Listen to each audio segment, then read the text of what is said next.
Welcome to IMUA Quick Bites, a micro-learning series featuring subject matter experts from the inland marine insurance industry. I'm Eileen Monreale, Education and Training Specialist for IMUA.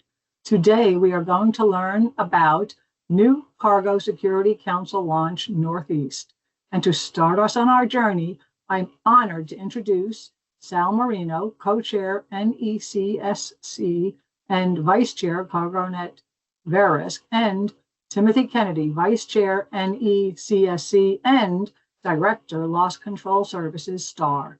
Take it away, Sal and Tim. Thank you, Eileen. Thanks, Tim, for joining me. It's a pleasure to be here. Thank you to the IMUA for helping us spread the word on this important initiative. I'm going to talk a little bit about the history of the council and councils. There are a handful of regional cargo security councils placed across the country, generally in high theft areas. There's two in California. There's one in Chicago, one in Texas, probably missing one or two, but they all are on the Northeastern Cargo Security Council website. So you can always visit their sites as well. And 30 years ago, there was a council that was created. It was called the Eastern Region Transportation Security Council. And it was going on for about 30 years. It was one of the first councils. And it was run by a lot of local motor carriers and security professionals. They held the fort down for almost 3 decades. When COVID came around, a lot of priorities had flipped, obviously, and inevitably it was sunset, unfortunately. So over the past 5 or 6 years, I've had several of CargoNet members reach out to me and really nudge me to try and get it off the ground again and resurrect it so we can represent the Northeast as it relates to cargo theft and fraud. We'll get into what the council is in a minute. I know Tim's going to take that on as well. But, Tim was one of the main forces behind this, pushing me to get it done. He was relentless and he won me over. So I was happy to take over the reins, at least temporarily, to get it off the ground. And we launched it about 2 or 3 weeks ago. And we already have 101 subscribers across a multitude of the supply chain verticals, retailers, manufacturers, motor carriers, brokers, insurance companies, etc. So Tim, do you want to clean that up or add anything you think I missed?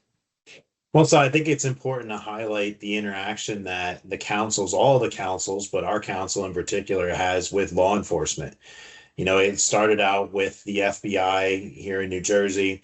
We work very closely with New Jersey State Police, and there's a lot of partnership that comes out of that. And as we've seen cargo theft evolve really in the last few years, we know it's been around for a long time, but it's really escalated in the last few years. The absence of this interaction and these connections has really been felt. Like Sal said, people moved on. Jobs changed, priorities were reallocated during COVID, and we lost touch with a lot of the contacts that had made us so successful over the years. And as an insurer, I can assure you, this is something that we rely on every day. The networking, the communications, just the ability to go out and not only assess risk before it happens, but react when something does. Sal is always my first point of contact when we have something go wrong, but it's more than that. And beyond just a reactionary force, it's something that we know, hey, who do we trust in this business to kind of help us make a decision? And then obviously pass that down to a lot of our clients.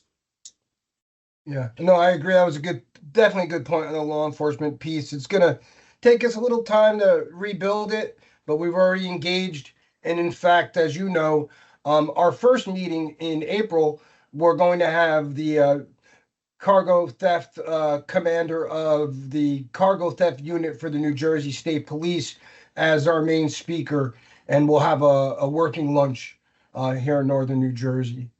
So, yeah, maybe we can get into, Tim, do you want to get into, some of what the council's about?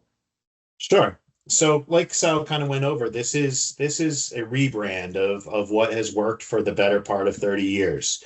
As he said, this is something that works throughout the country. Think of it as many of you may be familiar with TAPA, the Transported Asset Protection Association. This is a more regional level. This is something that's taking people within our geographical area.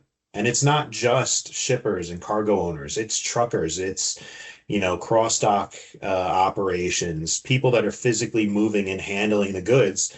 And then, like I said before, it's also marrying them up to the real-time assets, the security professionals, whether it's law enforcement or private sector. We're including vendors in some of this process as well, because we all have to work together to combat this issue. It's not just physical response. It's not us getting together to have coffee and share donuts and have a couple laughs, although that is part of it for sure. We've built up a large following over the years. We have a good degree of camaraderie between us because let's face it, not everybody does what we do. But the intelligence, I will tell you, that's the one thing that I rely on this council more than anything else. Um, Sal and some of his colleagues on that side of the fence, they do a great job of sharing that, but not everybody reports everything in a timely manner so that we can use that information. We've used some of the lessons learned from these council meetings to directly help clients over the years. And even in this build-up process, the information sharing with just a few of us that we've been talking to about how to get going. Sal, I mean, I've connected with some of the other board members, in ways that we haven't done in years. Yeah. Yeah, no, well said. It's really, for me at least, it's about the collaboration and the camaraderie in the local area, within the Northeast, really being able to get together and share stories in person and learn from others' losses and other successes. Not trying to position this as a cargo net or a TAPA. It's not at that level. It's regionally based, and our focus is the Northeast. So if you have interest in cargo being stolen in the Northeast, certainly something to consider. And at the end of the day, all of these security councils are very inexpensive, anywhere from $100 to $250 at the most for the year.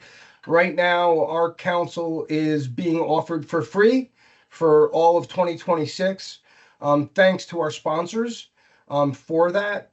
And I'm excited to see really where this takes us. Our next meeting will be a telltale sign of the future of the council, and we'll start shaping up the board on a more permanent level.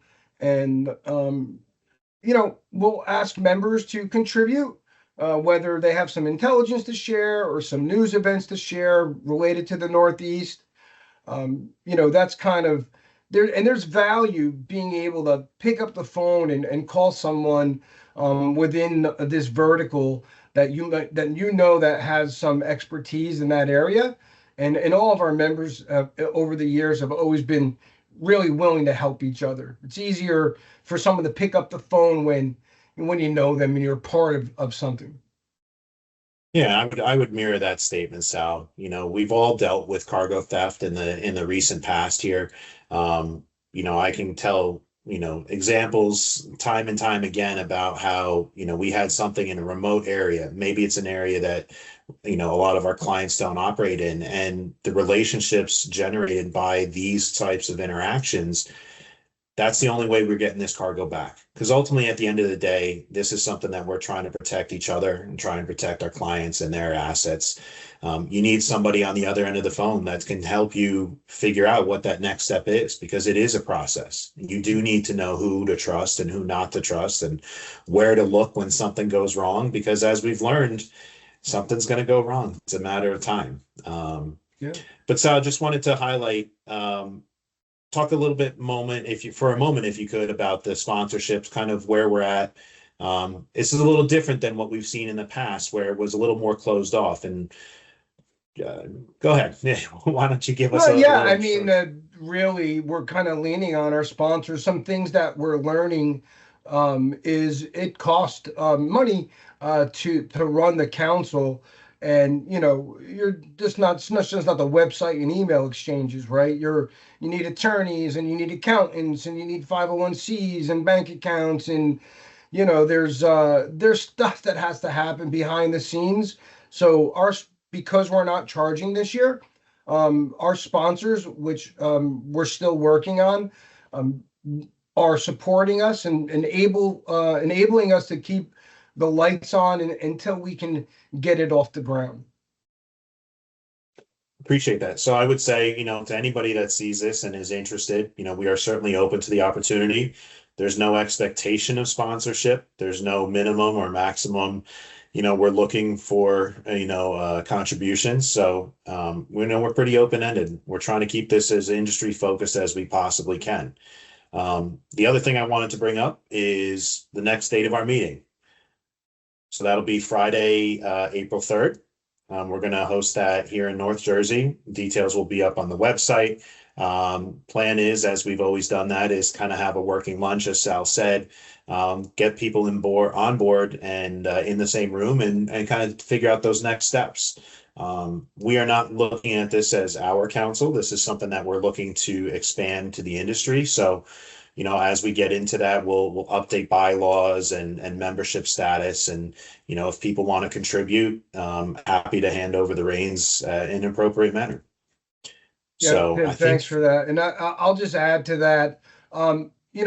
Just go ahead and register. It's free, at least for the end of the year. We're not going to be sending you an invoice because you registered.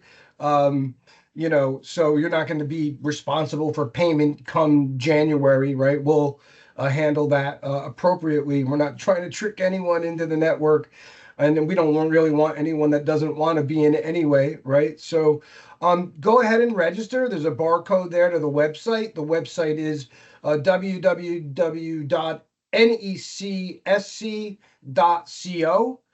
And also follow us on LinkedIn. We're developing a presence there as well.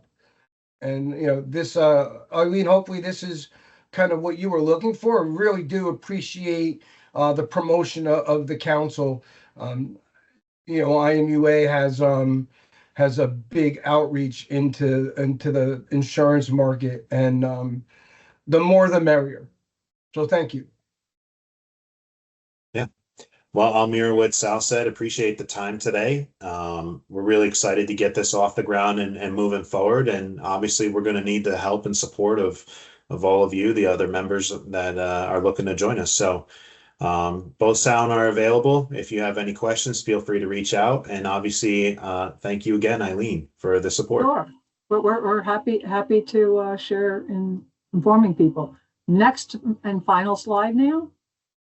Perfect. So I do appreciate both of you sharing about this new initiative, Sal and Tim. Cargo theft is a major concern for marine insurers, and this important effort should be successful in making a meaningful difference. If viewers would like to learn more about cargo theft or any inland marine insurance topic, IMUA offers over 150 hours of on-demand inland marine education available at no cost to IMUA members. There's a searchable database where you'll find high-quality on-demand education if you search for the word cargo theft. Scan the QR code to access the learning portal and continue your learning journey.